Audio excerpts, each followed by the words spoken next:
ও একেটা আমাকে বরিশালের মাহিয়া ফানা লন তা সেরে নিয়ে মেলা দিন কোনো কথাবার্তা কই না, আজকে একটু কথা কই। হ্যাঁ ডান্স একটা রিলিজ হয়েছে, তার ডান্সটা একটু দেখি।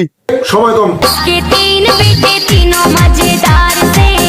ওই দেখ মারাত্মক লেভেলের এক বুড়া কাকু আছে লগে, চাইয়ে দেখ।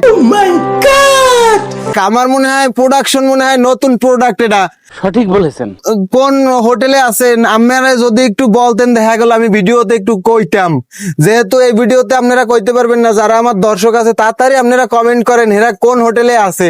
হ্যাঁ কেন বছরানি আগে তো হেরা হোটেল রোদেলায় কট খাইছিল, মনে আছে না? আমি বলতে চাই বেটা, তুই নাচের ভিডিও বানা ঠিক আছে, তোর জামাইরে লইয়া রং তামাশা কর ঠিক আছে, এই বুড়া চাচারে পাইলি কহানি আর তা কি খারায় আয় না? যদি না খারায় সেই প্রোডাক্ট দিয়ে তো কোনো লাভ হবে না। এখন সম্পর্কে কি হয় আমি কইতে পারি না, কিন্তু আপনি যেন এই যে ফ্রেমে আনছেন তারে, আপনি যেন রোস্ট হওয়ার জন্য তারে ফ্রেমে আনছেন, এটা কিন্তু আমি একদম ডক করে বুঝতে পারছি।